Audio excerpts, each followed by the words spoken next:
Astaghfirullah. Alhamdulillah wassalatu wassalamu ala Rasulillah wa ala alihi wa sahbihi wa man wala la hawla wa la quwwata illa billahi al-'aliyyil.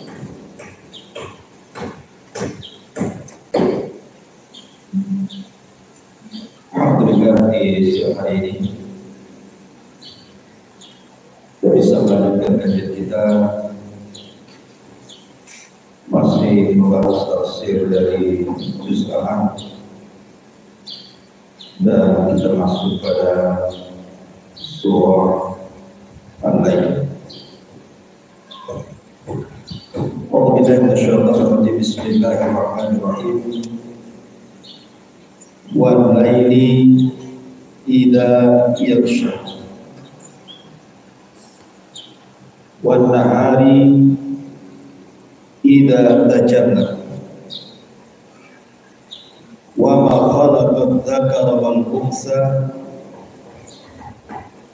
inna sa'yakum lasyatta fa amma man a'ta wattaqa wa saddaqa bil husna fasanuyassiruhu lil yusra wa amma man bakhila wastaghna wa kadzdzaba bil husna fasanuyassiruhu lil usra. Allah Subhanahu wa taala berfirman, demi malam apabila menutupi cahaya siang, dan demi siang apabila terang benderang, dan demi penciptaan laki-laki dan perempuan, sesungguhnya usaha kamu memang berbeda-beda. Adapun orang-orang yang selalu memberikan dengan hartanya di jalan Allah, kemudian bertakwa dan membenarkan adanya pahala yang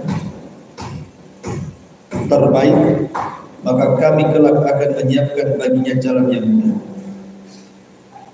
Dan adapun orang-orang yang bakhil dan merasa dirinya cukup serta mendustakan pahala terbaik, maka kelak kami akan menyiapkan baginya jalan yang suka.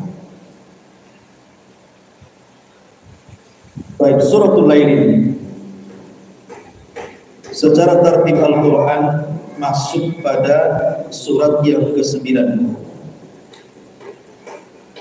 dengan jumlah ayat 21, jumlah kalimat 71, dan jumlah huruf 312 huruf. Dan suratul Lail ini adalah Makkiyah, turun sebelum hijrah. Adapun keutamaan suratul Lail dikatakan oleh Majduddin Fairuz Abadi, ada sebuah hadis Nabi SAW, walaupun diperdebatkan tentang sahih dan tidaknya. Kata Nabi SAW, man qara'aha a'tahu Allahul husna wa yarda anhu wa afahu minal usri wa yassara lahul yusra.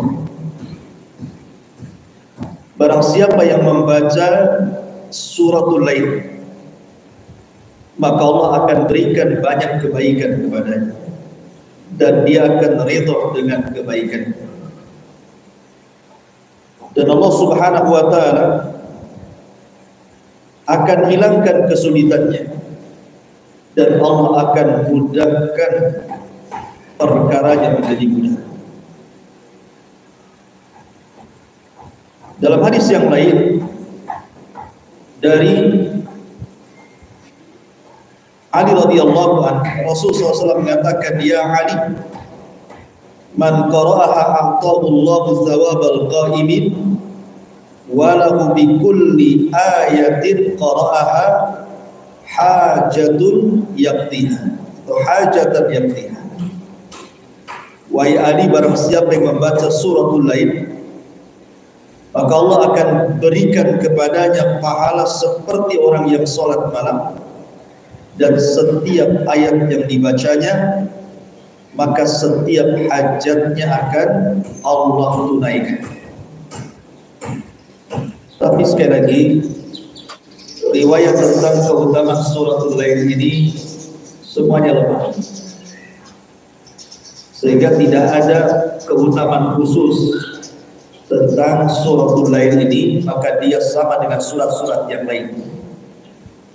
Artinya mengambil keutamaan umum, seperti orang yang membaca satu ayat dalam Al-Quran maka mendapatkan 10 kebaikan, dan begitu seterusnya.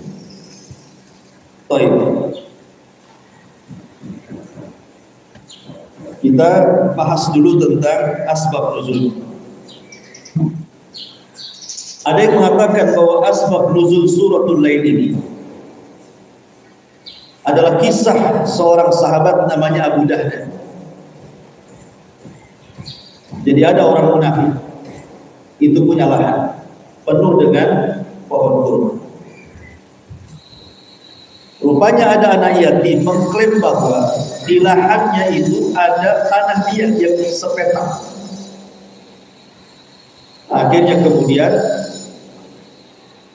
yang munafik ini tidak mengklaim bahwa tanah itu adalah ada bagian tanah anak yatim, diangkatlah ke mahkamah, kalahlah anak yatim. Akhirnya kemudian terdengar oleh Abu Dahdah radhiyallahu anhu. Kemudian dia datang kepada Nabi SAW, ya Rasulullah, kalau seandainya membeli tanah itu untuk anak yatim itu, apakah Allah Subhanahu wa ta'ala akan memberikan kepada aku satu tanah di surga? Maka Rasul mengatakan ya. Akhirnya kemudian Abu Dahdah pun membeli tanah tersebut, kemudian diberikan kepada anak yatim tersebut. Maka dari sini turunlah suratul Lail. Tetapi ada juga yang mengatakan bahwa suratul Lail ini asbab nuzulnya bukan kepada Abu Dahdah, tetapi kepada Abu Bakar Siddiq radhiyallahu anhu. Jadi Abu Bakar Siddiq radhiyallahu anhu itu kan suka infak. Dari mulai Islam, masuk Islamnya beliau di permulaan itu sudah biasa menolong Rasul dengan hartanya. Makanya Nabi SAW itu sangat memuji Abu Bakar dan membelanya. Dia mengatakan tidak ada yang merasa aman bagiku dari hartanya kecuali harta Abu Bakar. Karena ini permulaan dakwah saja banyak budak-budak itu yang dimerdekakan Abu Bakar, seperti Bilal, Zunairah, Khabbab bin Awam, dan banyak lagi sahabat yang dulunya budak kemudian jadi merdeka karena dimerdekakan Abu Bakar. Sehingga Abu Bakar habis hartanya hanya untuk memerdekakan budak.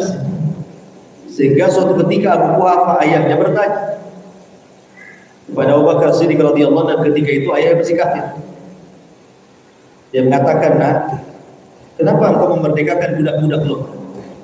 Kenapa engkau tidak memerdekakan budak-budak yang punya tenaga kuat, kan bisa untuk melindungi kamu dan bisa dipekerjakan?" Tapi Abu Bakar Siddiq kemudian menjelaskan kepada ayahnya dan mengatakan, "Wahai ayahku, aku memerdekakan mereka itu liwajhillah, karena wajah Allah Subhanahu wa ta'ala." Dari sini turun ayat, "Wa sayujannabuhal atqa alladzi yu'ti ma lahu yatazakka wa ma li ahadin 'indahu min ni'matin tujza illa ibtigha'a wajhi rabbihil a'la wa la sawfa yarda." Turun akhir-akhir suratul Lail. Ya, memuji Abu Bakar Siddiq radhiyallahu anhu. Dan ini yang benar bahwa asbab nuzul suratul Lail itu adalah kisah Abu Bakar. Baik, kita masuk pada tafsir ini. Wal laili idza yaghsha wan nahari idza tajalla wa ma khalaqa dzakara wal untha. Di sini Allah Subhanahu wa taala bersumpah dengan 3 sumpah. Pertama bersumpah dengan malam, kedua bersumpah dengan siang, dan yang ketiga bersumpah dengan penciptaan makhluk baik laki-laki atau perempuan. Kalau kita perhatikan dalam surat sebelum dan sesudahnya, tentu sebelumnya kalau tartibnya dari Al-Fatihah berarti suratul Syams, kemudian setelahnya suratul Lail, kemudian setelahnya surah At-Duha. Semua bicara tentang sumpah pada waktu.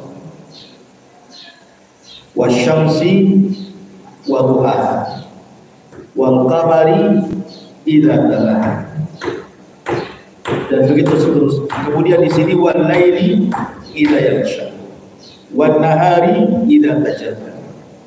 Kemudian dalam surah Duha wad duha wal laili idza saja. Jadi 3 surat ini, baik suratul Syamsi ataupun suratul Lail atau suratul Duha, itu rata-rata ada kemiripan sumpah. Bersumpah dengan malam dan bersumpah dengan siang. Tetapi bedanya kalau dalam surah Ad-Duha didahulukan siang baru malam. Waktu duha dulu baru malam, waktu duha baru wal-lail idza saja. Tapi dalam suratul Lail ini justru malam dulu baru kemudian siang. Wal-laili idza yaghsha wan nahari idza tajalla. Kenapa? Yang satu didahulukan malam, yang satu didahulukan siang. Masyaallah muslimin yang muliakan Allah Subhanahu wa taala. Adapun pada suratul Lail,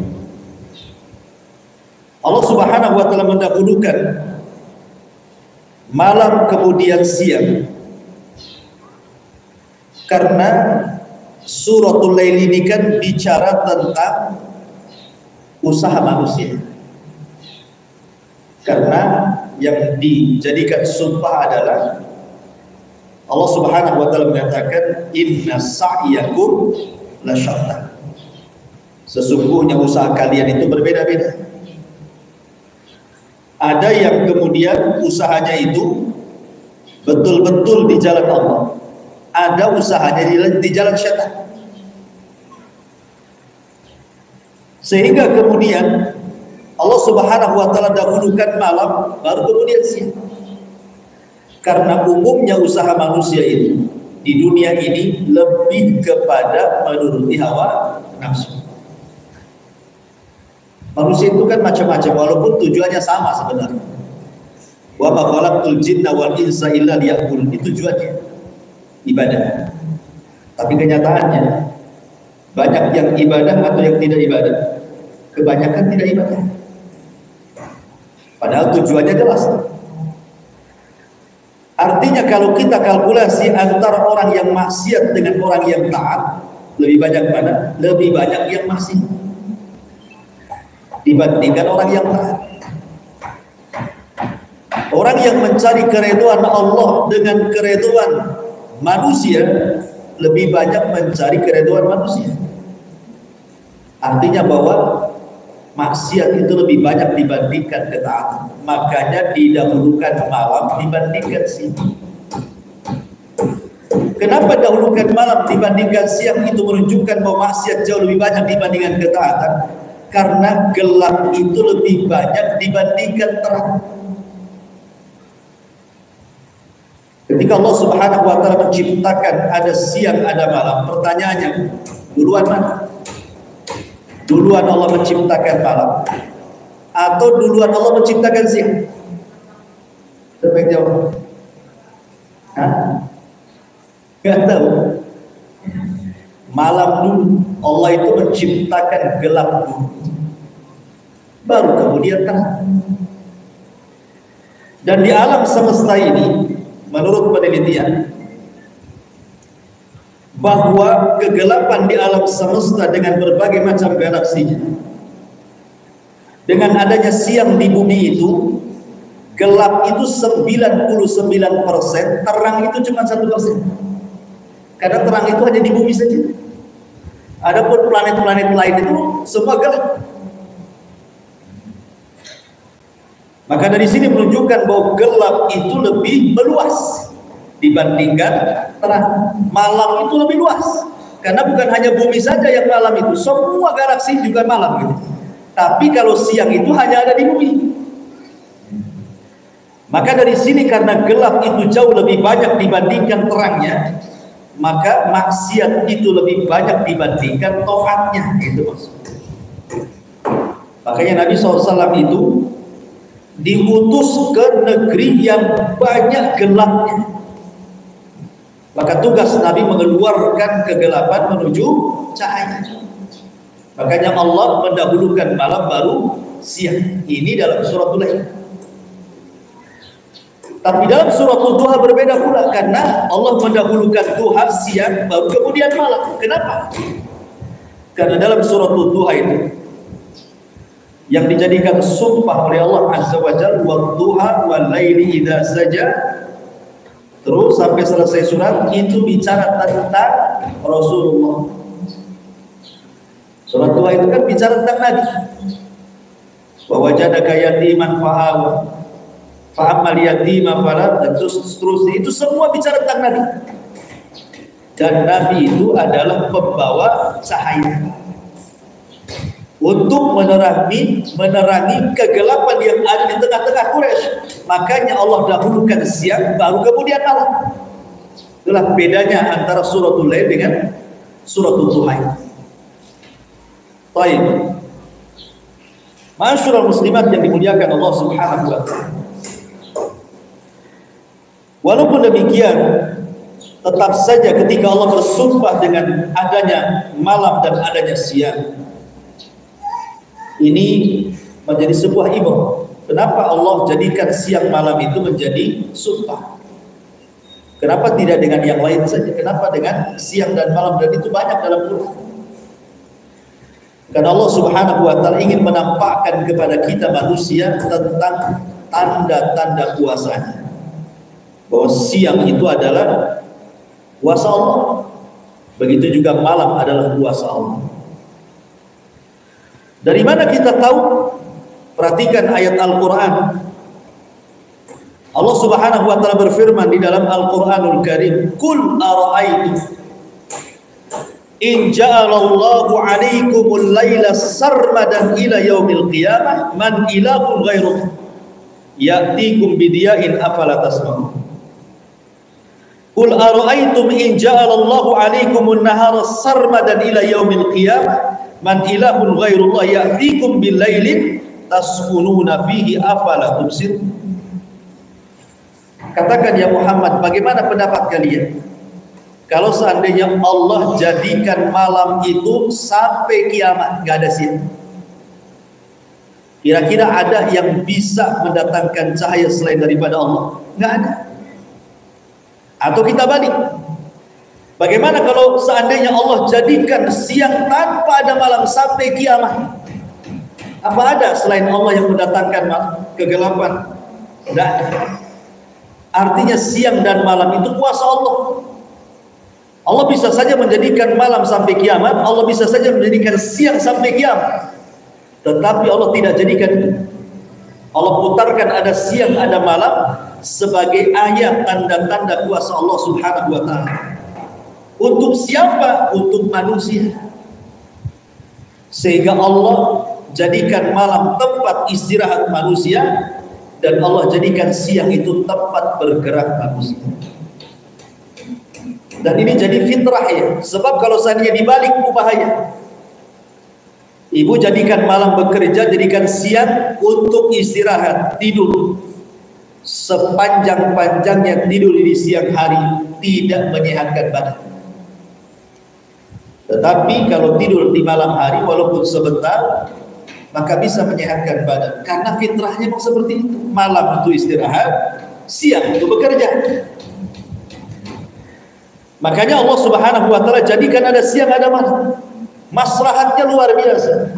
Sekarang Bu, kalau seandainya malam itu dipanjangkan oleh Allah Azza wa Jalla sampai kiamat, kira-kira sanggup gak PLN nerangi bumi?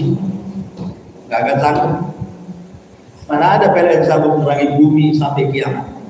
Habis tuh bahan bakarnya. Kan gak ada yang sanggup. Siapa yang sanggup? Yang bayar saja gak sanggup. Yang sekarang saja yang malam aja listriknya kalau naik sedikit saja ura-ura gak jelas gitu ya, ya. Apalagi nyala terus. Artinya bahwa ini sebuah nikmat dari Allah adanya siang, berhentilah listrik. Karena siang itu masuk kemana-mana, masuk ke rumah, masuk ke kamar, masuk kemana-mana, ke gua-gua pun masuk. Jadi ini tanda kuasa Allah, makanya Allah Subhanahu Wa Taala kemudian menyebutkan adanya malam, adanya siang. Dan tentu dari segi ibadah juga, kenapa Allah dahulukan malam dibandingkan siang? Pertama karena ibadah di malam hari itu lebih khusyuk dibandingkan siang hari. Coba saja bangun tengah malam ibadah, lebih khusyuk, lebih ikhlas. Mau ria sama siapa malam? Ya. Mau pemeran suami suruh nengok ibu sholat, mungkin juga apa juga. Atau lab gitu ya di Facebook lagi sholat malam, tulis status saya lagi sholat malam, kalian kapan bangun? Jadi kebanyakan malam itu memang dekat dengan Yesus. Yang kedua, adanya mujahadah. Perlu melawan kantuk, melawan malas. Harus meninggalkan suaminya yang lagi tidur, atau mungkin suami harus meninggalkan istrinya. Jadi perlu mujahadah. Dan orang yang mujahadah bersungguh-sungguh tentu akan diberikan pahala lebih dibandingkan yang tidak sungguh-sungguh. Kemudian juga ibadah di malam hari itu ada tambahan tadabbur dan juga tafakkur. Orang itu bisa mengingat-ingat dosa, udah mengingat dosa, udah menangis gitu. Karena memang tidak bising, bisa mengingat-ingat sehingga dia mudah tobat. Lebih-lebih kalau di sepertiga malam turun rahmat Allah, turun ampunan Allah, dan turun ijabah doa dari Allah Azza wa Jalla. Karena sepertiga malam akhir kan Allah turun, kemudian menawarkan siapa yang berdoa aku kabulkan, siapa yang minta aku kasih, siapa yang minta ampun aku ampuni. Dan itu tidak ada di siang hari. Makanya Allah dahulukan malam dibandingkan siang. Baik, kemudian Allah Subhanahu wa taala berfirman, "Wa ma khalaqad dzakara wal untha." Ma ada dua penafsiran, bisa dia isim mausul, bisa ma masdariyah. Kalau memang dia adalah mausul kata para ulama, berarti Allah bersumpah dengan diri dan yang menciptakan laki-laki dan perempuan. Artinya Allah yang menciptakan. Tapi kalau ma di sini jadi masdariyah, berarti sumpah kepada makhluk yang Allah ciptakan dari kalangan laki-laki dan perempuan. Lalu siapa maksudnya laki-laki perempuan ini? Ada yang mengatakan maksudnya Adam dan Hawa. Zakar itu Adam, untha itu Hawa. Jadi Allah bersumpah dengan Adam dan dengan Hawa. Ada juga bersumpah dengan seluruh makhluk yang Allah ciptakan di bumi, karena semua makhluk pasti Allah ciptakan berpasang-pasangan. Tumbuh-tumbuhan ada yang laki-laki, ada yang perempuan. Seperti korma saja atau buah salak itu kan harus dikawinkan kan dengan jantannya baru kemudian berbuah. Begitu juga binatang, ada jantan, ada betina. Begitu juga manusia, ada laki-laki, ada perempuan. Jadi Allah bersumpah dengan semua makhluk yang memiliki sifat laki-laki dan perempuan. Tapi juga ada yang mengatakan yang dimaksud laki-laki dan perempuan hanya untuk manusia saja, itu pun khusus yang taat saja. Artinya Allah bersumpah dengan laki-laki yang taat dan perempuan yang taat dengan Allah Subhanahu wa taala. Tetapi hikmahnya dalam kalimat wa ma khalaqad dzakara wal untha, kata para ulama, dengan diciptakannya ada laki-laki dan perempuan, itu akan melahirkan sakinah, akan melahirkan ketenangan. Karena kalau seandainya laki-laki hanya diciptakan sebagai laki-laki saja tanpa pendamping perempuan, tidak akan tenang hidup. Begitu juga perempuan tidak diciptakan laki-laki, nggak akan tenang hidupnya. Makanya Nabi Adam itu ketika diciptakan sendirian di sorga, bukan senang, ketakutan. Padahal sorga itu kan nikmat tuh. Adam ketakutan di sorga karena hidup sendirian. Padahal sorga itu nikmatnya tidak bisa dilihat oleh mata, tidak bisa didengar telinga, terlintas pun tidak. Artinya nikmat sekali. Tapi Adam ketakutan di sorga sendirian. Makanya kemudian Allah Subhanahu wa taala tahu yang bisa menenangkan Adam adalah diciptakan pasangannya. Ketika Adam tidur, diambillah tulang yang paling bengkok, yang paling atas dekat jantung Adam yang ditebus dengan rusuk. Kemudian saat tidur Adam, diambil tulang itu, dibentuklah menjadi Hawa. Ketika Adam terbangun, kemudian di sampingnya sudah ada Hawa pasangan. Kenapa Allah ciptakan Hawa ketika Adam tidur? Supaya Adam tidak kesakitan. Kalau Adam kesakitan, nanti Adam akan benci kepada Hawa. Makanya diciptakan saat Adam tidur dan tidak tahu sudah diambil rusuknya, diciptakan Hawa, bangun-bangun sudah ada perempuan di samping. Lah ketika sudah ada Hawa di sorga, tenanglah Adam.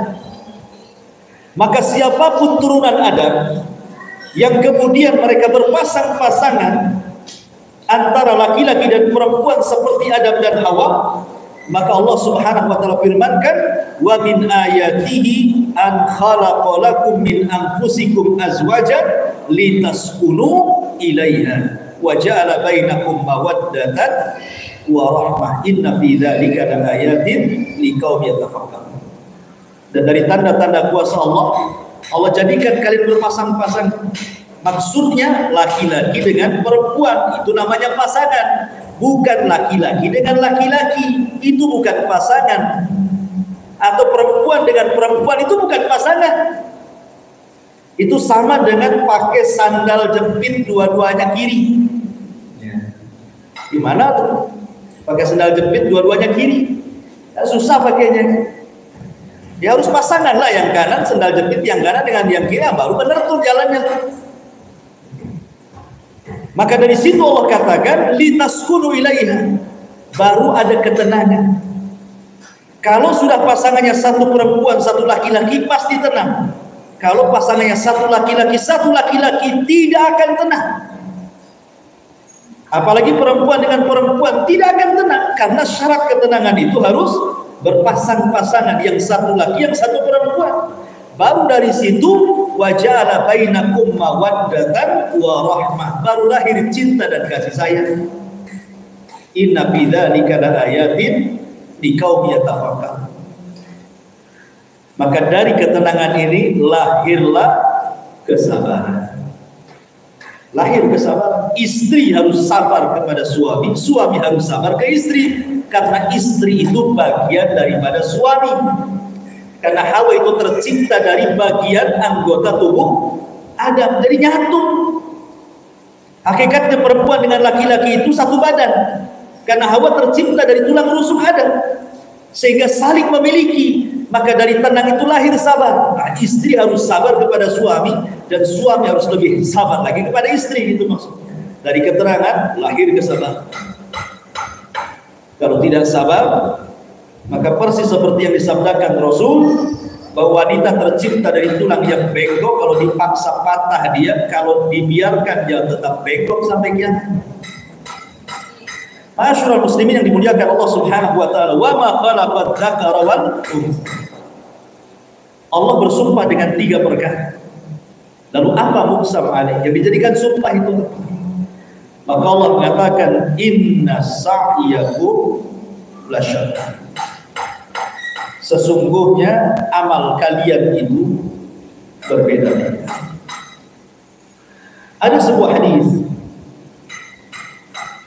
kata Nabi SAW, isbaghul wudu'i syatrul iman, walhamdulillahi tamla'ul mizan, wa tasbihu wa takbiru yamla'us samawati wal ardh, was salatu nurun, was zakatu burhanun, was sabru diya'un, wal Qur'anu hujjatun laka wa 'alaika kullun nasi yaghdu faba'idu nafsak famuhtikuha aw mubikuha. Kata Nabi SAW, menyempurnakan wudu itu separuh iman. Ucapan alhamdulillah memberatkan timbangan. Mengucapkan subhanallah dan Allahu akbar pahalanya memenuhi langit dan bumi. Salat itu cahaya, zakat itu bukti, sabar itu pelita, Quran itu hujah bagi kamu atau bisa berhujah untuk. Syahidnya di sini, setiap orang itu bepergian. Maka ada yang menjual dirinya kepada Allah, berarti dia memerdekakan dirinya dari siksa Allah dan api neraka. Tapi ada juga yang merusak dirinya sehingga dia menginginkan untuk masuk ke dalam neraka dan menghancurkan. Jadi manusia hidup itu ibu, walaupun tujuannya sama ibadah, tapi kenyataannya kan tidak. Ada orang yang memang dia keluar dari rumah, bergerak memang lillahi ta'ala, karena Allah subhanahu wa ta'ala, cari ibadah, cari pahala. Tapi ada orang yang jalan keluar dari rumah itu dalam rangka mencari dosa dan neraka. Ada ibu-ibu itu yang memang datang dari rumah, datanglah ke Masjid Nurul Hidayah ini, memang cari surga. Tapi ada sebagian ibu-ibu itu tidak datang ke sini, mampir di rumah tetangga, gibah pula dia di situ. Cari neraka kan? Orang keluar itu macam-macam tuh ya. Ada yang ke pasar, betul-betul jualan. Karena Allah subhanahu wa ta'ala ingin menghidupi keluarganya. Dia tidak curang dalam berjualan. Tapi ada yang betul-betul niatnya dari rumah itu sudah curang. Bukan cari ridha Allah, memang ingin curang di pasar. Dia kurangi timbangan, dia kurangi takaran, dia kurangi meteran. Begitulah manusia berbeda-beda, walaupun sama-sama masuk pasar. Ada juga masuk masjid juga sama, tidak semua ikhlas ngaji. Ada yang datang itu ingin kasih tahu baju saya baru loh, baru beli, mereknya mahal, hanya untuk ngasih tahu saja bajunya baru, bermerek. Habis itu ya sudah gitu, nggak dapat apa-apa, hanya ngasih tahu aja baju dia baru, tas dia baru, gelang dia baru beli, hanya itu saja, niat ria kan gitu. Tapi ada yang betul-betul dia datang ke masjid yang untuk ngaji kan. Manusia di satu tempat ibadah saja bisa beda-beda niatnya. Masuk pasar saja udah beda-beda kelakuannya. Itulah manusia. Ada orang yang mencari keridhaan Allah, murni dia cari keridhaan Allah. Ada orang yang mencari keridhaan dirinya saja. Ada juga tidak mencari keridhaan Allah, tidak juga mencari keridhaan dirinya, cari keridhaan orang. Kan itu. Jadi ada orang yang mencari keuntungan, memang ikhlas karena Allah, ingin cari pahala. Tapi ada orang yang mencari keuntungan dirinya saja, nggak peduli dengan orang lain. Ada juga yang Allah ya tidak, dirinya tidak, dia hanya mencari keuntungan orang saja. Nah, manusia itu berbeda-beda, makanya Allah mengatakan inna sa'yakum lasyatta. Berbeda-beda orang itu kemana. Ada yang satu hari itu kerjanya hanya kakak tawa saja. Apa gaya orang gila? Ada juga yang satu hari nangis. Kenapa dia nangis? Wallahu a'lam. Tertawa menangis itu tidak ada hukumnya. Tergantung ketawanya apa. Kalau mentertawakan tetangganya yang susah, berdosa dia. Kalau dia mentertawakannya untuk menyenangkan orang yang susah, dapat pahala dia. Memasukkan kebahagiaan ke dalam hatinya. Kan itu. Atau orang menangis. Menangis ini karena apa gitu? Kalau menangis menolak takdir, ya Allah, saya dikontrakan, kapan lah punya rumah ini? Nangis, gara-gara dikontrakan. Nangis karena dunia. Tapi yang satu nangis baca Quran, ingat neraka, nangis dia. Kan beda. Ya. Jadi orang itu beda-beda, sama-sama nangis, beda niat, sama-sama tertawa, beda niat, gitu maksudnya. Itulah manusia seperti itu memang. Makanya Allah mengatakan inna sa'yakum lasyatta. Sesungguhnya usaha manusia itu macam-macam. Di sini Allah Subhanahu wa taala baru kemudian merinci apa sih syatta di sini maksudnya. Maka Allah Subhanahu wa taala mengatakan fa amma man a'ta wattaqa. Barang siapa yang a'ta memberi, punya harta dia sumbangkan, punya jabatan dia gunakan di jalan Allah, punya waktu, mumpung ada waktu gunakan untuk ibadah. Seperti firman Allah Subhanahu wa taala, "Qul innas salata wa nusuki wa mahyaya wa mamati lillahi rabbil alamin." Sesungguhnya salatku, kurbanku, seluruh hidupku, seluruh matiku hanya diserahkan kepada Allah. Fa amma man a'ta. Pokoknya melihat ada pintu sedekah langsung sedekah. Melihat ada pintu silaturahim langsung silaturahim. Dan sekarang orang silaturahim itu susah. Pada Allah mudahkan untuk silaturahim, sudah ada handphone kan? Melihat ada pintu umpamanya haji, dia ada duit langsung haji. Melihat ada pintu zakat sudah cukup haul nisabnya langsung zakat. Ada pintu birrul walidain langsung birrul walidain. Ada kesempatan untuk baca Quran langsung baca Quran. Fa amma man a'ta, ada orang yang memberi dengan hartanya, dengan waktunya, dengan jabatannya, wattaqa, karena Allah, karena takwa. Betul-betul karena Allah Subhanahu wa taala, karena ada orang memberi bukan karena Allah. Kemudian Allah katakan fa amma man a'ta wattaqa wa saddaqa bil husna. Dan dia pun membenarkan al-husna. Ada yang mengatakan husna itu maksudnya membenarkan ganti daripada Allah. Bahwa kalau saya infak pasti Allah ganti. Itu husna itu artinya. Kalau orang punya keyakinan bahwa setiap yang infak pasti diganti oleh Allah, pasti orang akan infak. Tapi kalau hilang keyakinan ini, pasti dia bakhil. Makanya obat bakhil itu harus ditanamkan bahwa bakhil itu tidak menambah rizki dan infak itu tidak mengurangi rizki. Itu obatnya orang bakhil. Jadi penyakit bakhil itu hanya bisa diobati dengan ditanamkan pada hati orang yang bakhil itu bahwa bakhil tidak nambah rizki. Karena rizki itu sudah ditentukan. Kenapa orang bakhil? Karena ingin nambah rizki. Kononnya kan gitu. Ini kalau saya infak habis tahu di dompet. Nah, gitu ya. Akhirnya bakhil. Padahal kalaupun dia infakkan gak akan berkurang rizki dia itu. Bahkan mungkin bertambah. Makanya ada setiap hari malaikat itu berdoa, Allahumma ya Allah, berikan kepada orang yang munfiq khalafah. Kepada orang yang suka berinfak gantinya. Tapi ada juga malaikat yang berdoa setiap hari, ya Allah, jangan hancurkan harta orang yang bakhil kan itu. Hancurkan harta orang yang bakhil. Makanya di sini Allah Subhanahu wa taala mengatakan fa amman a'ta wattaqa wa saddaqa bil husna. Husna di sini artinya yakin bahwa Allah akan ganti. Kalau dia yakin Allah akan mengganti, pasti dia akan a'ta memberi.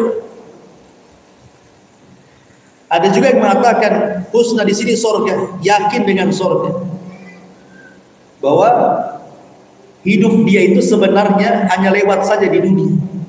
Seolah-olah dunia ini tempat cari kerja untuk investasi di sorga. Kalau orang yakin bahwa kita hanya lewat saja di dunia, sementara kehidupan yang seluruhnya itu ada di sorga, pasti dia akan atau memberi untuk apa? Untuk membangun rumah di sorga. Ada juga yang mengatakan husna di sini artinya kalimat tauhid la ilaha illallah, membenarkan kalimat tauhid. Karena hanya orang yang bertauhidlah yang bisa memberi. Kalau tidak bertauhid tidak akan memberi. Kemudian Allah mengatakan bagian yang kedua, wa amma man bakhilah, barang siapa yang bakhil, di depannya jelas-jelas ada pintu sedekah, tidak mau sedekah. Jelas-jelas nih orang tua butuh bantuan, malas dia kirim. Jelas-jelas anaknya ini butuh biaya, ngasih pun sambil mikir habis duit ini. Pokoknya mikir dia, kalau mau sedekah itu mikir-mikir dia, mau nolong orang tuh kayak mikir dia, itulah bakhil. Fa'amam bakhilah. Barang siapa yang bakhil, ada pintu kebaikan tuh tidak mau melangkah di situ. Padahal dia punya jabatan, kesempatan ketika dia menjabat kan harusnya menolong dakwah. Oh, itu ada masjid belum jadi pejabat. Kasih anggaran, kasih masjid itu. Karena enak, jadi pejabat. Harusnya begitu, dia tidak bakhil dengan jabatannya. Mumpung menjabat, kalau sudah tidak menjabat, tidak bisa dia keluarkan duit itu. Ataupun dia bakhil dengan waktunya. Ada kesempatan, sehat lagi dia. Ada jadwal pengajian, tidak mau datang juga, bakhil sama waktunya, bakhil dia.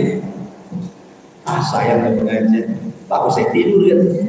Itu kan ada bakhil sampai ke masalah ngaji saja bakhil. Wa amma bakhil. Dan biasanya wastaghna. Kalau sudah bakhil itu istaghna, merasa cukup. Merasa tidak perlu Allah. Karena sedekah itu karena kita perlu Allah kan. Ibu sedekah itu karena perlu Allah sebenarnya. Perlu Allah yang mengganti sedekah saya jadi lebih baik lagi, lebih banyak lagi. Jadi kita sedang bermuamalah dengan Allah. Tapi orang bakhil tidak merasa bermuamalah dengan Allah, itu masalah. Jadi nggak mau dia hubungan dengan Allah. Pokoknya kalau ada jalan-jalan menuju Allah itu dia tak mau. Istaghna, merasa cukup, tak butuh dengan Allah.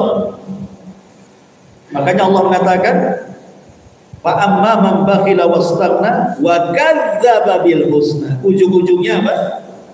Dia mendustakan surga. Kalau dia yakin dengan surga, tidak akan bakhil.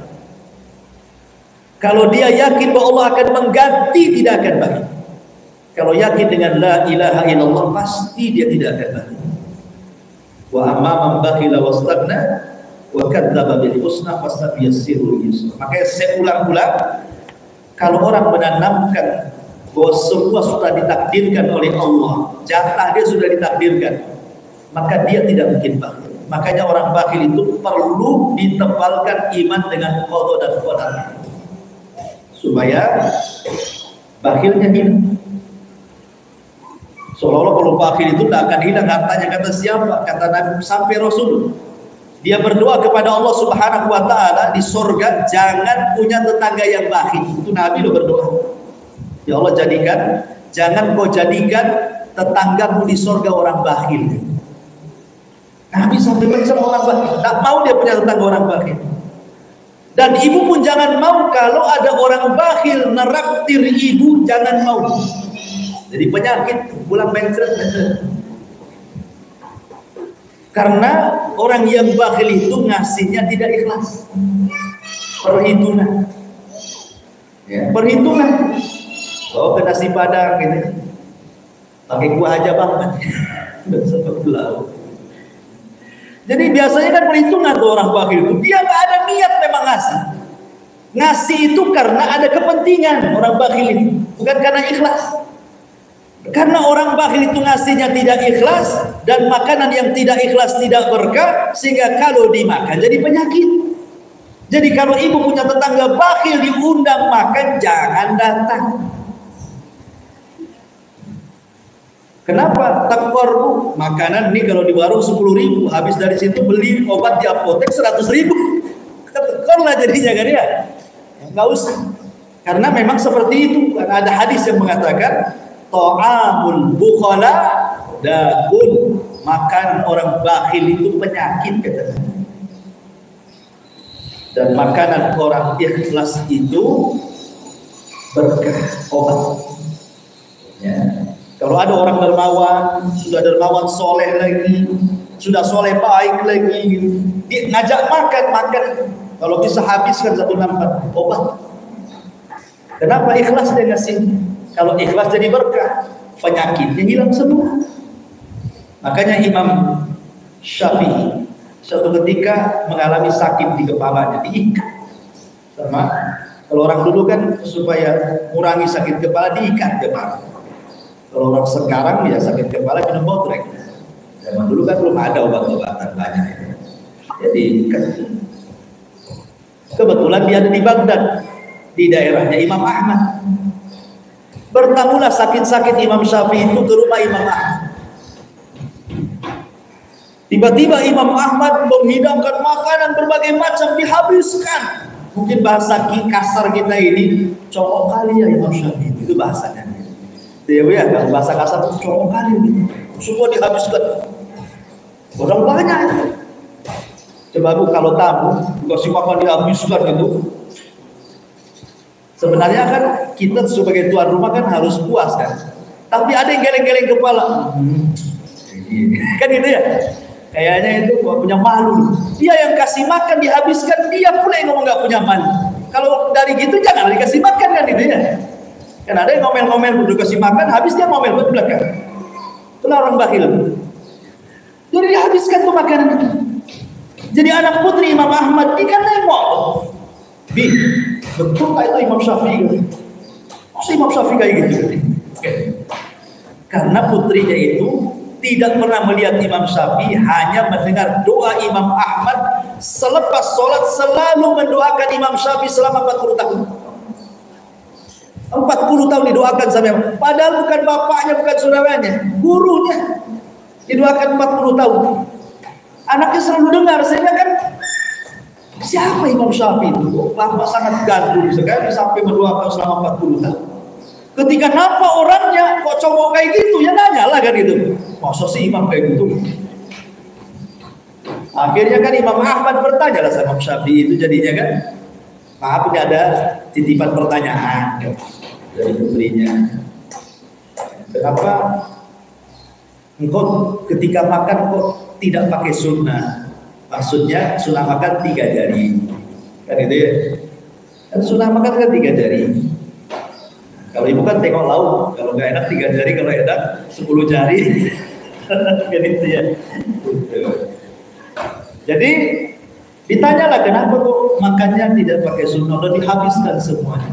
Sebenarnya pertanyaan bukan ini saja, banyak juga pertanyaannya. Salah satu yang ditanyakan itu Imam Syafi'i mengatakan, karena aku pernah mendengar Nabi bersabda bahwa makanan orang yang soleh, yang ikhlas itu akan menjadi obat. Setelah aku makan makanan, hilang penyakit kepala. Coba saja. Kalau sakit kepala, carilah orang lain. Traktirlah saya. Biar jadi obat. Baik. Kemudian wa amma man bakhila wastaghna wa kadzdzaba bil husna fasanuyassiruhu lil usra. Kalau yang pertama, fa amman a'ta wattaqa wa saddaqa bil husna fasanuyassiru lil yusra. Tapi kalau yang kedua, wa amman bakhila wastaghna wa kadzdzaba bil husna fasanuyassiruhu lil usra. Apa maknanya? Perhatikan golongan yang pertama, barang siapa yang memberi, bertakwa, membenarkan surga atau balasan dari Allah, fasanuyassiruhu. Di sini ada kalimat di sini domir, kata ganti, kembali kepada siapa? Kepada man. Ya. Fa amman a'ta. Kalau orang Jawa sopo wonge man itu. A'ta, memberikan sesuatu. Jadi hu ini kembali ke man. Artinya bahwa fasanuyassiruhu, orang ini betul-betul akan dimudahkan semua urusannya. Kalau dia suka memberi, dengan hartanya dia beri, dengan ilmunya dia beri, dengan pangkat jabatannya dia beri, dengan waktunya dia beri, pokoknya hidupnya hanya untuk memberi saja, maka Allah mudahkan semua urusannya. Urusan apa saja mudah bagi dia. Allah beri kemudahan apa saja. Sakit diobati langsung sembuh, sampai ditidurkan langsung hilang. Makan semua makan, gak ada pantangan. Kan ada tuh, kalau orang-orang itu yang luar biasa Allah mudahkan itu, usianya mungkin sudah 80 tahun, tapi semua makanan bisa dimakan. Ada orang kayak gitu, sehat, Allah mudahkan kesehatannya. Tapi ada usianya baru 30 tahun, pantangannya banyak. Ya kan? Ujung-ujungnya kentang goreng. Daging nggak bisa, garam nggak bisa, gula apalagi kan gitu. Susah hidupnya, kesehatan dipersulit gitu. Tetapi orang yang suka memberi semua dimudahkan, itu maksudnya. Itu penafsiran yang pertama. Apa saja urusannya dimudahkan. Ya anaknya ya jadi baik-baik, nggak ada yang sulit dididik, mudah gitu. Suaminya yang luar biasa, senang sama ibu, nggak kepikiran apa-apa gitu. Pokoknya senang hidupnya. Itu satu penafsiran. Penafsiran yang kedua, maksudnya fasanu yassiru lil yusra itu artinya bahwa ini sebagaimana hadis Nabi Shallallahu Alaihi Wasallam ketika bicara tentang sahabat yang bertanya kepada Rasul, Rasul kalau takdir kita di surga ngapain beramal? Diam-diam aja lah. Ataupun kalau takdirnya di neraka capek-capek saja sholat saya. Maka Rasul mengatakan jangan seperti itu. I'madu fa kullun yassar lima khuliqa. Jangan bersandar kepada takdir.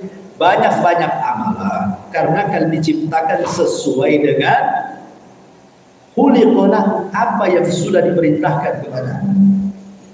Apa ibadah? Pokoknya ibadah saja. Jangan cerita takdir. Apakah saya di neraka apa di surga? Enggak usah, karena kita tidak tahu. Gimana cara tahunya apa? Punya teropong ke langit itu saya di neraka? Enggak ada. Orang itu tidak tahu, hanya nerka-nerka saja. Gimana kalau saya di surga? Gimana? Itu kan nerka-nerka namanya. Kita tidak tahu takdir Allah kepada kita itu di surga. Nggak tahu, karena tidak tahu sudahlah. Fakulun muyassarun lima khuliqa. Semua akan dimudahkan dengan asal penciptaan. Ibadah saja. Nanti dengan ibadah itu Allah mudahkan. Maka makna fasanu yassiruhu, dia sudah mudah beribadah. Maka Allah mudahkan lagi. Sehingga dengan kemudahan ibadah itu dia ditutup dengan ibadah. Orang yang mudah melaksanakan sholat wajib, mulai dia merangkak ke sholat sunnah di siang hari. Mudah dia melaksanakan sholat sunnah di siang hari, mulai merangkak kepada sholat sunnah di malam hari. Sudah itu mudah dia puasa Ramadan, dimudahkan puasa Senin Kemis, puasa Daud, Ayyamul Bid. Ketika haji dia mudah, tidak bakhil, mulailah dia umroh. Zakat dia mudah, sedekah lebih mudah lagi. Pokoknya dimudahkan semuanya. Maka ketika dia sudah mudah melakukan ibadah, Allah mudahkan lagi sehingga satu ibadah melahirkan ibadah yang lain, akhirnya ditutup dengan ibadah yang terakhir, husnul khotimah. Tetapi golongan yang kedua tidak. Wa amma man bakhila wastaghna wa kadzdzaba bil husna fasanuyassiru lil usra. Sudah sulit ibadah, Allah persulit lagi. Sudah malas sholat, Allah persulit lagi dia untuk sholat. Ada saja hal lain.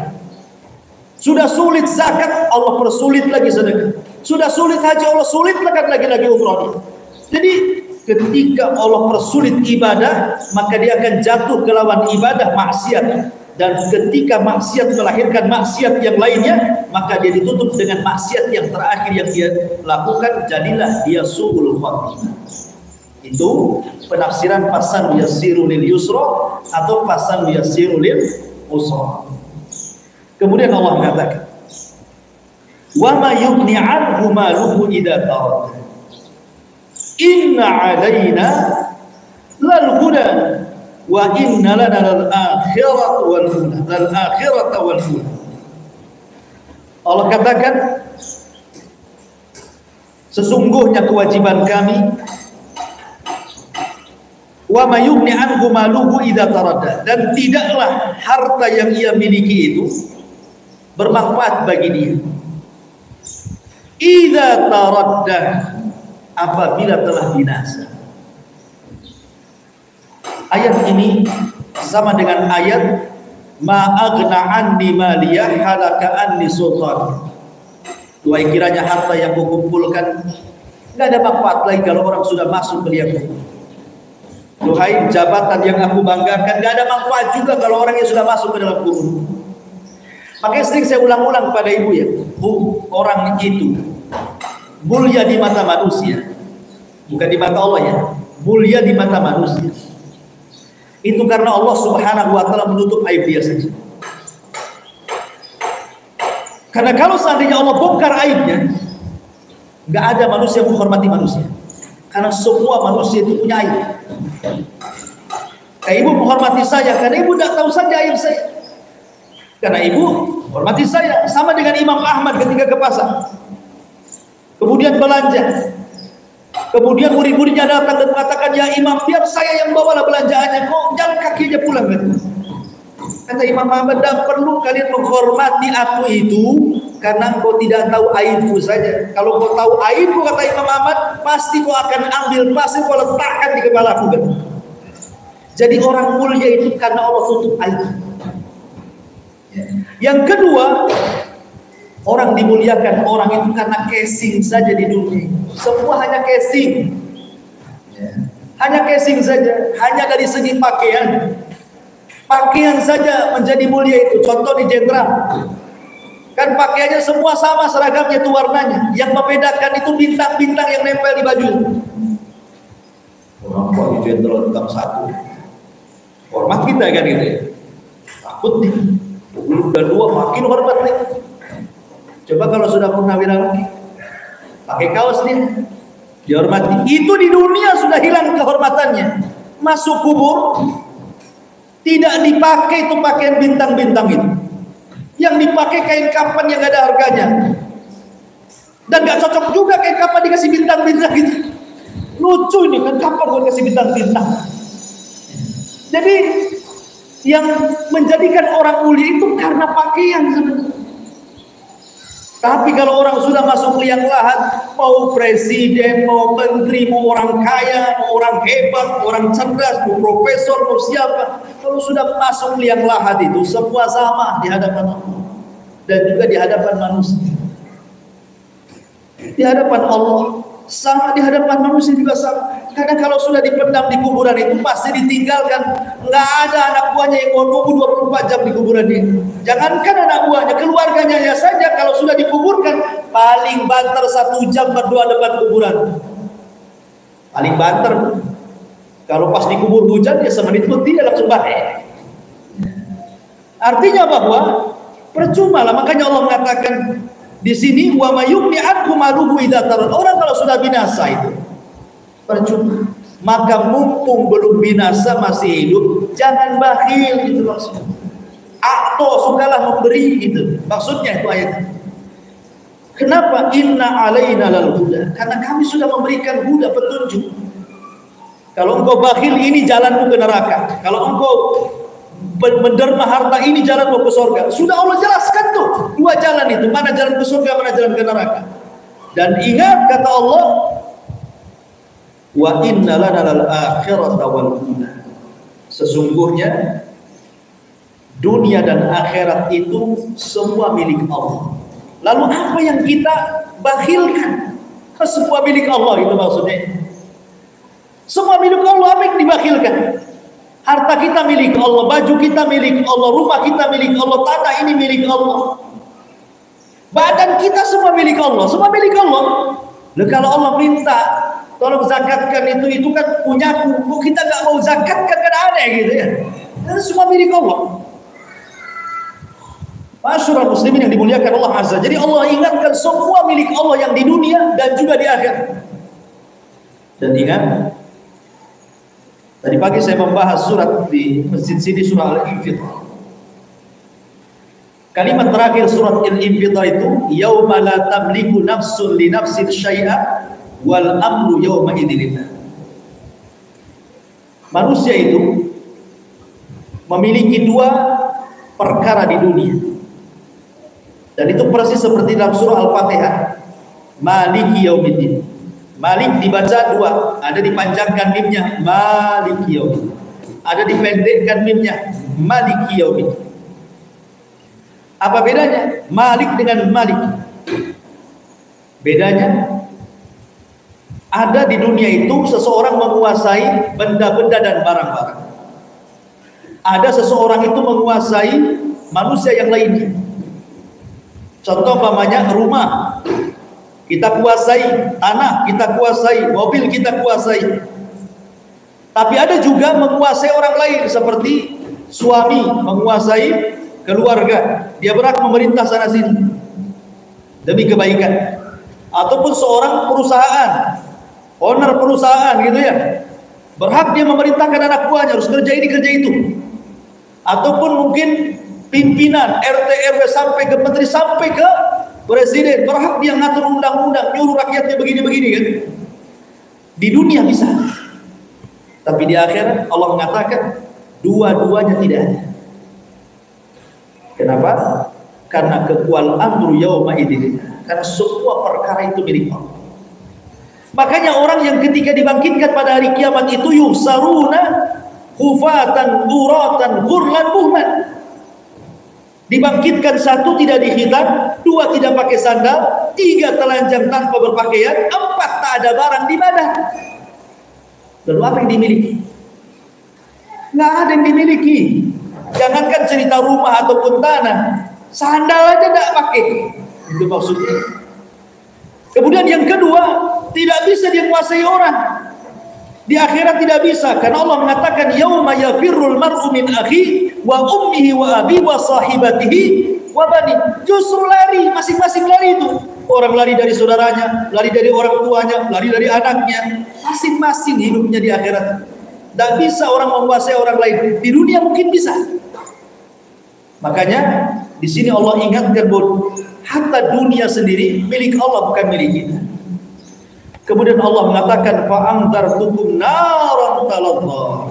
Aku ingatkan kalian dengan neraka yang menyala-nyala. La yaslaha illal ashqar. Tidak ada yang memasuki kecuali orang yang paling celaka. Siapa? Alladzi kadzdzaba wa tawalla, yang berdusta lagi berpaling dari Allah dan Rasul. Kemudian baru Allah Subhanahu wa taala mengatakan wa sayujannabuhal atqa alladzi yu'ti malahu yatazakka wa ma li ahadin 'indahu min ni'matin tuzza illa ibtigha'a wajhi rabbil a'la wa la sawfa yarda. Tadi saya sudah singgung dari ayat 17 sampai terakhir ini menceritakan tentang kisah Abu Bakar. Jadi Abu Bakar itu senang infak orangnya, wa sayujannabuhal atqa, dan Abu Bakar akan dijauhkan dari api neraka. Kenapa? Salah satu penyebabnya alladzi yu'ti malahu yatazakka. Karena dia memberi dalam rangka membersihkan jiwanya. Makanya Abu Bakar itu tidak dikenal ibadah-ibadah yang menonjol dibandingkan sahabat yang lain. Contoh keberanian Khalid terkenal, salat Umar, sedekah Abdurrahman bin Auf gitu ya. Sifat malu Utsman bin Affan. Abu Bakar tidak dikenal. Tapi kenapa Abu Bakar menjadi orang nomor 2 setelah Nabi? Karena bima waqara fi qalbi. Abu Bakar itu punya kejernihan hati, kebersihan hati yang tidak dimiliki sahabat yang lain. Itulah Abu Bakar. Hatinya selalu ikhlas, hatinya selalu tawadhu, hatinya selalu bersih, jernih. Itu yang dimiliki Abu Bakar. Makanya wajar disebut as-siddiq. Ketika dia diajak masuk Islam, tidak ragu-ragu, langsung asyhadu an la ilaha illallah wa asyhadu annaka rasul. Tapi semua sahabat ragu-ragu dulu sebelum masuk Islam. Betul tak dia Nabi? Tengok dulu, dengar dulu ngomongnya. Kalau sudah yakin baru masuk Islam tuh. Tapi tidak ada bagi Abu Bakar, gak berlaku ragu-ragu, langsung masuk Islam dia. Kenapa? Karena ada kejernihan hati. Itulah Abu Bakar diangkat derajat. Karena ketika dia berinfak pun dalam rangka menjernihkan hati. Wa ma li ahadin, buktinya adalah wa ma li ahadin indahu min nikmatin tuzza. Abu Bakar ketika bersedekah itu tidak mengharap balasan dari siapapun illa ibtigha'a wajhi rabbihil a'la, kecuali mengharap wajah Rabbnya yang maha tinggi. Wala sawfa yarda. Abu Bakar akan mendapatkan keridhaan Allah Subhanahu wa taala. Tapi sekali lagi, kaidah Al-Qur'an bahwa ibrah itu dengan umumnya lafaz, bukan khususnya. Sebabnya turun kepada Abu Bakar, tetapi lafaz ini umum kepada kita. Siapapun yang memberi dan dalam rangka membersihkan jiwa, dan dia tidak mengharap balasan orang lain kecuali hanya karena Allah, maka orang ini akan dijauhkan dari api neraka dan akan mendapatkan keridhaan Allah. Umum, ya. Walaupun dari segi sebab dia khusus. Wallahu a'lam bishawab. Inilah surah tafsir surah Al-Lail secara singkat. Mudah-mudahan ada manfaatnya. Bismillahirrahmanirrahim.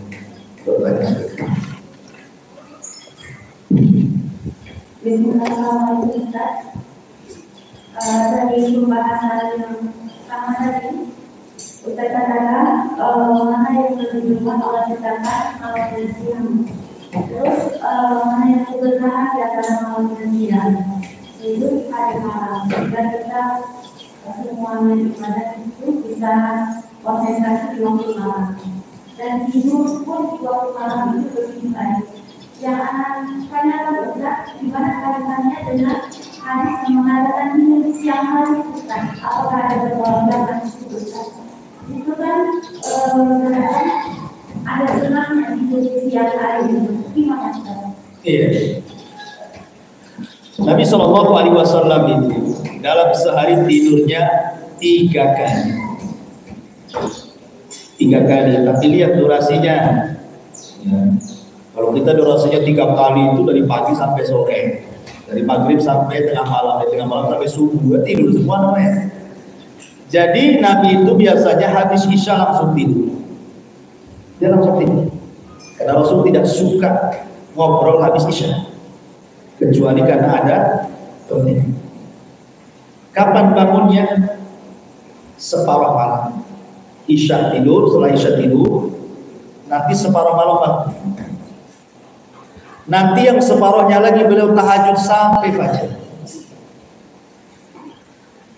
Terkadang Nabi SAW menambah, bukan separuh malam saja, jadi 2/3 malam. Jadi 2/3 malam dia tidur, nanti 1/3 malam akhir dia bangun, kemudian dia sholat malam tahajud.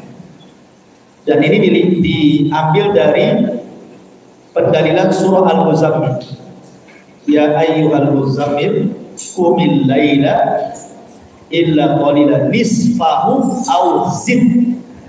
Nisfahu aw zid. Nah, di situ ada aw zid, separuh malam atau menambah sedikit. Gitu ya. Ya Rasul itu separuh tidur, separuh tahajud, atau menambah sedikit tidurnya. Aw zid alaihi, nambah sedikit. Tambah lagi 1/3, jadi 2/3 tidur, baru 1/3 bangun. Ini satu. Tidur yang kedua setelah azan subuh, sebelum qomat subuh. Setelah azan dan sebelum qomat. Itu disebut dengan intijah, bukan tidur, hanya berbaring mereng ke kanan. Ya, terlentang tapi dimerengkan badannya ke lambung sebelah kanan. Kenapa Nabi SAW melakukan seperti itu? Untuk merebahkan, karena dia selesai sholat malam. Dia sholat malam tuh, sampai subuh dan azan. Kemudian selepas azan dia sholat sunnah fajar. Kemudian sebelum qomat dia baringkan sebentar. Kemudian yang ketiga di siang hari, yang disebut dengan kailulah. Kailulah itu Qubail al-Zuhri, mendekati waktu zuhur, ya 11:30. Dan itu tidak tidur seperti tidur malam, tidak. Itu hanya merebahkan, karena dari pagi sampai jam 11 mungkin capek kerja, ya kan. Kemudian sebentar lagi mau zuhur, untuk menghilangkan rasa capek maka dibuatlah kailulah, tidur sebentar. Tidur sebentar, ya tidur sebentar ya bisa di kursi, kalau di kantor sambil begini ya, begini ya, sebentar. Pokoknya sebentar, karena habis itu kan duhur. Jangan kemudian di kasur, bukan sebentar asal bangunnya. Ya, jadi siang itu sedikit kailulah, namanya kailulah. Kailulah itu tidur sedikit sebentar. Berarti yang banyak Rasul tidur itu malam, separuh malam atau 2/3 malam. Itu maksudnya. 2/3 malam. Jadi dari sini menunjukkan bahwa tetap saja Rasul itu tidur yang lama adalah malam hari. Makanya kenapa Rasul mengatakan kalau bangun tidur di malam hari disunahkan cuci tangan 3 kali, karena tangan kita tidak tahu nginep di mana semalam. Gitu loh. Karena tidurnya lama. Lain dengan tidur kailulah sebentar kan. Antara sadar tidak, selip-selip ciket jawaban. Begitulah. Jadi yang banyak malam, bukan siang sunnah. Sunnah. Kenapa alasan disunahkan siang itu? Karena mendekati zuhur itu adalah waktu syaitan. Setan itu tidak pernah tidur siang, maka untuk menyelisih tidurnya setan, tidur kita. Ketika setan tidak tidur, kita tidur. Ini terbalik. Ketika setan tidak tidur, ikut pula tidak tidur. Kapan itu? ba'da isya sampai sepertiga malam, itu waktu setan.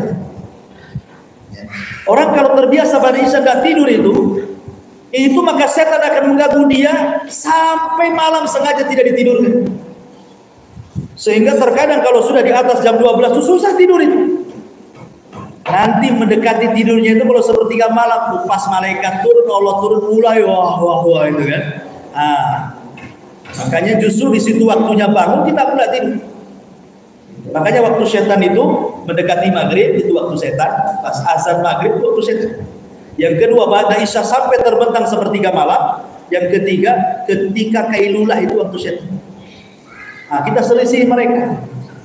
Ketika mendekati maghrib, masukkan anak-anak karena itu tempat setan bermain-main. Masukkan anak-anak ke rumah, tutup semua pintu dan jendela. Habis isya tidur. Kecuali kalau memang ada keperluan, mungkin ingin dengan suaminya ngobrol sana sini gitu ya. Bukan untuk hal-hal yang tidak ada manfaatnya. Kemudian pas siang juga sama, bahkan menurut kesehatan yang saya baca di internet, orang yang menyempatkan tidur siang hari walaupun sedikit kailulah, maka dia tidak akan mengalami stroke seumur hidup. Walaupun sedikit. Ya, walaupun hanya 15 menit, 10 menit gitu ya, siang hari itu tidur, dia tidak akan mengalami stroke katanya. Wallahu a'lam. Itu kan ibu dokter lah yang tahu, tanya ke ibu dokter. Saya hanya baca. Yang kedua kan, tadi ada katakan di pembahasan yang perkenalkan Nabi Adam ketika dia yang surga ketika diciptakan yang Allah, dan semua makhluk yang Allah ciptakan di dunia ini secara berpasangan.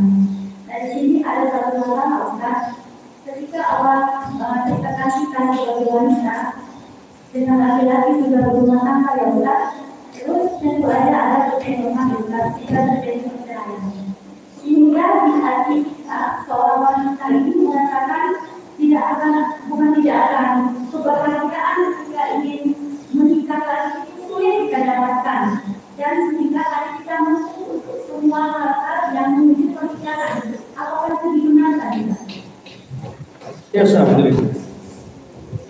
Kita kan bicara tentang hukum akhlak umum. Pernikahan itu membawa ketenangan. Tapi oknum-oknum tertentu tidak dapat ketenangan itu. Tentu ada sebab. Kenapa dia tidak dapat ketenangan? Kalau antar suami istri memang betul-betul menikah itu lillahi ta'ala ya, memang ikhlas karena Allah, niatnya ibadah, dua-duanya niatnya ibadah, apa yang Allah firmankan itu jadi sebuah kenyataan. Tapi kalau seandainya tidak demikian, maka tidak akan dapat ketenangan. Kalau hanya sekedar mencari harta, dia habis hartanya, cekcok dia kan ini ya. Hanya cari cantiknya saja, sekali kecelakaan atau stroke atau apa gitu, ini tinggal dia. Jadi kalau betul-betul lillahi ta'ala, makanya pentingnya dalam rumah tangga itu kan, yang paling penting kalau masa muda, kata para ulama, perhatikan dua perkara, mawaddah dan rahmah. Tapi kalau sudah tua, rahmat yang harus dipertahankan. Karena dengan jauhnya kita berumah tangga semakin tua, biasanya cintanya hilang. Oke lah cinta hilang, tapi rahmat jangan hilang. Itu maksudnya. Kasih sayang itu maksudnya. Jadi kalau berpikir istri tengok suami sudah sakit, mau berpisah, kasihan. Jadi kasihan itulah yang menjadikan dia tidak bercerai gitu. Cinta boleh hilang karena dengan berbagai macam masalah ya. Karena sering bertengkar hilanglah cinta itu. Tapi rahmat jangan sampai hilang. Sebab kalau hilang rahmat, hilang pula rumah tangga. Makanya kalau sudah mulai naik umurnya udah kepala 4, kepala 5 itu, yang dipertahankan ada rahmatnya, kasih sayangnya, kasihannya gitu ya. Tapi kalau di masa muda tentu rasa cintanya gitu ya, pasti akan dapat dari cinta ini tumbuh kasih sayang. Makanya ketika Aisyah radhiyallahu anha bercerita tentang karakter-karakter para suami-suami di zaman itu, ceritakan sama Aisyah di hadapan Rasul. Aisyah tidak sedang gibah, ceritakan tentang karakter-karakter, karena Aisyah ini kan mendapatkan informasi dari, ya namanya sama teman wanita ngobrol cerita suami-suami kan itu. Sebelum ada larangan tidak boleh menceritakan itu. Jadi Aisyah mencerita pada suami.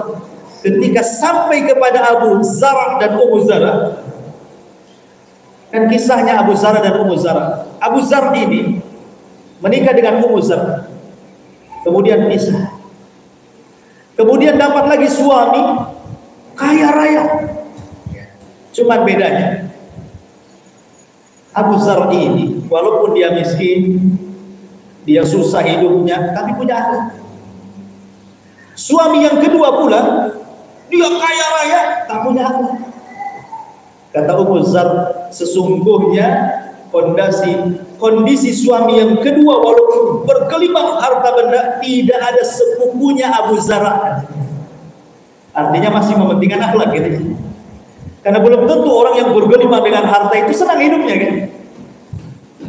Makanya Rasul kemudian mengatakan, ya Aisyah, sesungguhnya aku ingin seperti Abu Zar'i dan kaum Ummu Zar'i. Kata Aisyah, bahkan engkau jauh lebih hebat dibandingkan Abu Zar. Kan itu harusnya seperti itu ya. Jadi saling memuji. Jadi enggak kalau suami ibu, Abi ini enggak kayak gitu. Langsung didonkan. Intinya bahwa kalau memang ada kasus seperti ini, bukan tidak ada ketenangan, berarti harus dikembalikan niat masing-masing. Niat istri seperti apa. Yang kedua, perceraian itu bukan berarti kegagalan dalam rumah tangga. Perceraian bukan kegagalan. Karena Rasul pernah bercerai dan tidak pernah rujuk. Dengan Ibnatul Jauh bercerai, tidak rujuk. Nabi SAW. Dan Rasul pernah bercerai juga, rujuk. Dengan siapa? Hafsah. Hafsah dicerai sama Nabi, rujuk. Karena malaikat Jibril datang, Hafsah itu istrimu di surga karena dia suka sholat malam dan puasa sunnah. Dan Rasul pernah mengancam istri-istrinya untuk menceraikan ketika istrinya berdemo untuk meminta tambahan belanja. Sementara Rasul kesanggupan seperti itu. Artinya Rasul pernah melakukan tiga-tiganya. Pernah bercerai tidak rujuk, pernah bercerai rujuk, pernah mengancam bercerai. Apa kita katakan rumah tangga Rasul tidak berhasil? Enggak begitu. Rasul itu melakukan seperti itu akan jadi syariat itu. Sebab kalau seandainya Rasul tidak pernah bercerai, ketika umatnya ada yang bercerai, macam mana solusinya tuh? Nggak ada contohnya. Ketika Rasul pernah bercerai dan tidak pernah rujuk, berarti kalau bercerai tidak pernah rujuk ada contohnya. Bagaimana mensikapinya? Itulah maksudnya. Kemudian Rasul pernah bercerai kemudian rujuk, oh berarti bagaimana cara rujuknya? Ada contohnya. Ataupun ketika mengancam bercerai, kenapa? Ada contohnya gitu. Jadi perceraian itu walaupun memang asalnya adalah sesuatu yang dibenci oleh Allah Azza wa Jalla, tetapi terkadang menjadi solusi. Boleh jadi ketika dia bercerai dengan si Anu, nikah dengan orang lain yang lebih soleh, dapatlah ketenangan di situ. Nah, itu maksudnya. Jadi ketenangan itu ada, mungkin bukan jodoh dengan suami pertama, dengan suami yang kedua. Karena ada juga orang yang cinta dengan suami yang kedua, sampai kemudian suami yang kedua berpesan, kalau saya mati jangan kau kawin lagi. Kalau kamu mati saya pun tak kawin lagi. Dan ada tuh suami yang seperti itu, seperti kisahnya Ummu Salamah. Ummu Salamah itu ketika Abu Salamah mau meninggal, wasiatnya seperti itu. Awas ya, kalau saya mati jangan kau nikah lagi. Kalau kamu nikah saya pun tidak akan menikah lagi, supaya kita di surga sama jadi suami istri gitu. Datang Nabi ketika meninggalnya Abu Salamah, berdoalah kepada Allah, Allahumma jurni fi musibat, ya Allah berikan pahala kepada musibah yang menimpa. Kata Abu Salamah, baik saya akan berdoa. Kemudian kata Rasul baca juga, Allahumma khluf li khairan min Abi Salamah, ya Allah gantikan untukku daripada Abi Salamah. Kata Abu Salamah, tidak mau, tidak ada yang paling kucintai di hatiku kecuali Abu Salamah. Kata Rasul, baca saja. Tidak mau, baca tidak mau sampai 3 kali. Kata Rasul, sudah baca saja. Akhirnya dibaca, wa khlufni khairan min Abi Salamah, ya Allah gantikan yang lebih baik kalau ada daripada Abu Salamah. Setelah hilang masa idahnya, datang Abu Bakar melamar, ditolak. Nggak ada yang lebih baik daripada Abu Salamah. Datang Umar melamar Ummu Salamah, nggak ada yang lebih baik daripada Ummu Salamah, ditolak.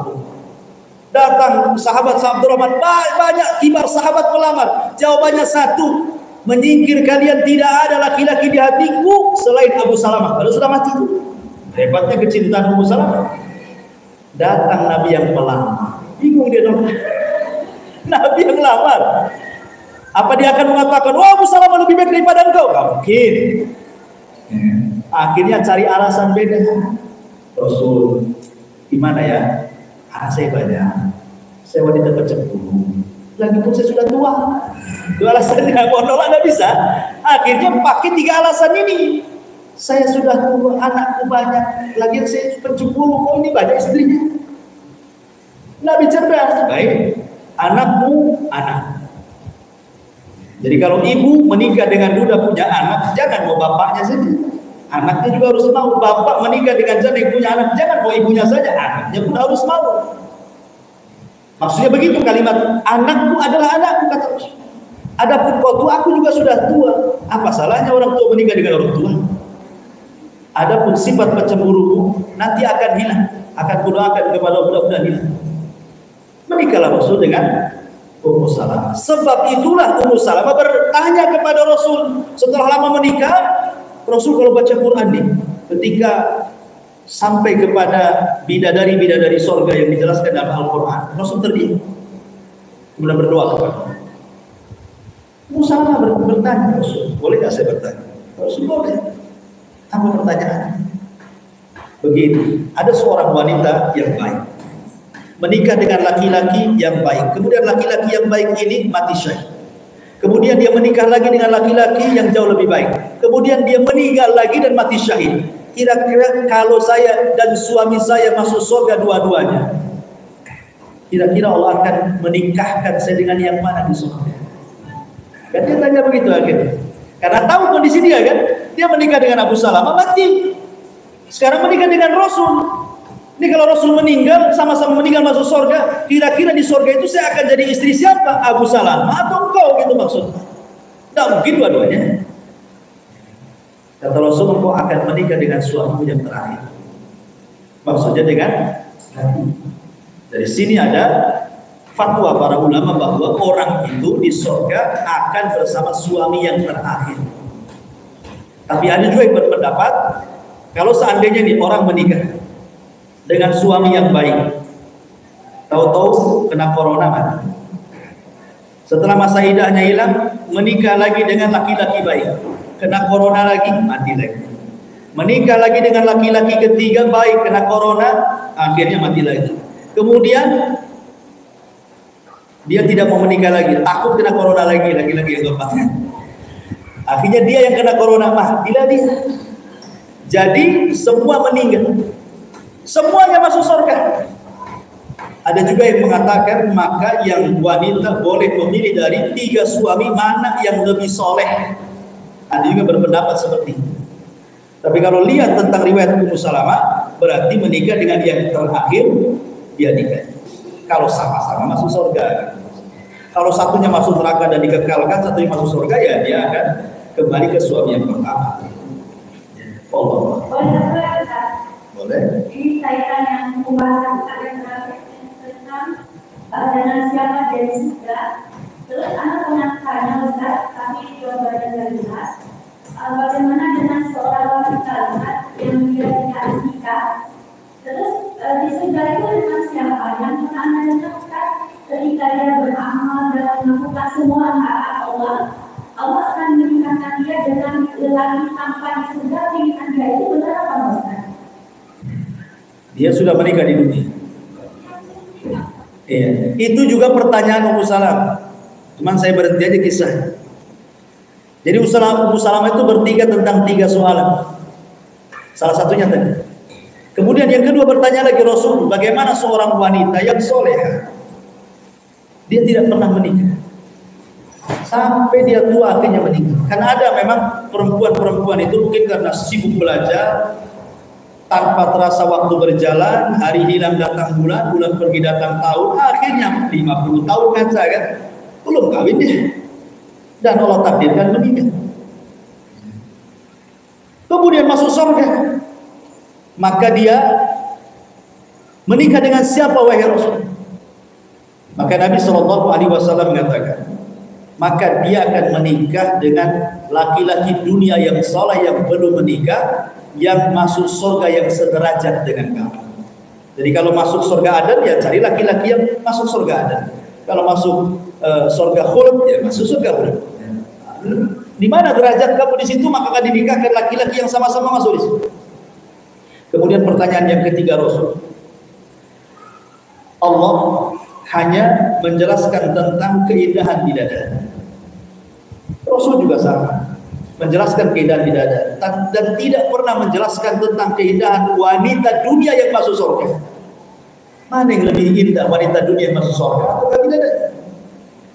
Maka Rasul mengatakan wanita dunia yang masuk surga jauh lebih indah dibandingkan bidadari, karena mereka sholat. Maksudnya wanita dunia, bidadari tidak sholat. Mereka puasa, bidadari tak puasa. Mereka sedekah, bidadari tak sedekah. Maka orang yang masuk surga dengan susah payah, maka tentu lebih baik dibandingkan wanita yang diciptakan tanpa susah payah.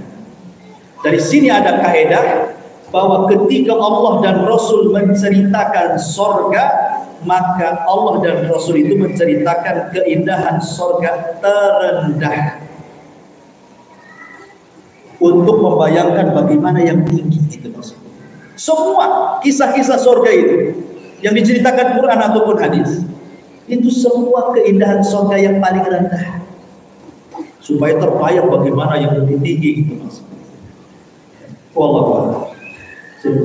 Kira cukup. Subhanallah. Syukur.